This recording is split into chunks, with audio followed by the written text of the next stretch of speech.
get into that, I guess. But is it available in different languages? Because up here we have a lot of immigrants working in the industry now. They're coming from different cultures. Different English is not necessarily their first language. So exactly. So we allow carriers, if they want, to have a translate anything that they put in the system. We have a translator in all different languages, French. We had someone want Bosnian. And then what's super cool is that our system allows you to track when users are using the translator. Okay. And if they do use it, we work with one carrier that they felt really strongly that you have to understand it in English to be able to, that's just a federal regulation. Right. Correct. So if they are using a different language in the system, they still have to pass at the end a test in English. And from a learning science perspective, you learn best in the language that is native to you. Right. So my question is always to them, why not let them learn in their language that they feel most comfortable with? And then at the end, have them take a test in English that's not translatable, that is in English. And what we're finding is that the drivers are performing well. The drivers that are using the translator and have to take a test in English are performing very well on it. So to me, that's exciting from being a learning scientist to see measurable results. So yeah, translators are so important from a learning perspective.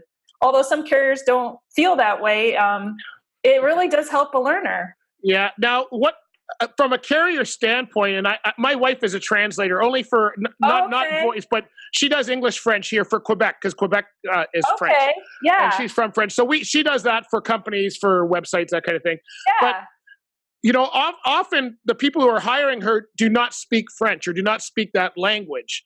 And so they're not sure.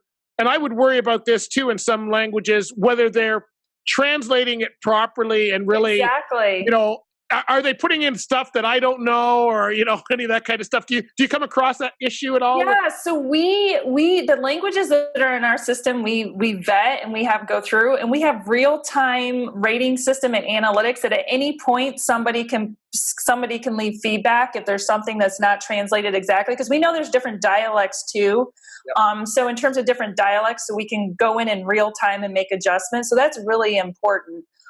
The other thing too is not only to have it translate in the language, but have it read back to them in the language. Because some people learn better not only from reading, but from listening. Correct. So that's important too. But to your point, nothing is necessarily perfect for everyone. So to be able to have real-time feedback allows us and affords us the opportunity to make changes. And so that's why the medium is very important, like how you deliver training. Even the mode, but in terms of the medium, because some mediums are more difficult to make edits to. Yeah. Would you have them listen to or watch something in their own language, then watch the same thing in English so that they can, because they have to learn that English part as well for federal regulations, right? So they would do that because they're taking a test in English. Do they just go through in their own language and at the end try to make it through in English, or how does that work? How does that work? Yeah, so it's very flexible in terms of their learning. We don't force a particular mode on them. They get to choose based on their learning preferences.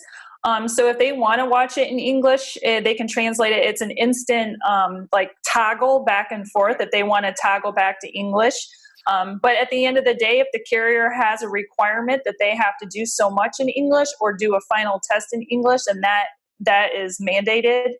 So it's really up to them. But what we know from a learning science perspective in terms of language, you do learn better in your native language than you do in a language. So definitely having them have that opportunity is really important. And it shows the driver that you care, like you do care about the fact that they're able to learn it. Yeah, no, and I used to be a trainer in the industry, and we found that a lot of them that do not understand English as a first language when we're going through because I'm only delivering it in English. They would often have their friends help them. And then as an instructor, you're going, are they really cheating, or are they just trying to help them out? And it got to be very confusing. And so having that where they can learn in whichever language is best for them, I think is a super amazing way of doing it. It's really, really good.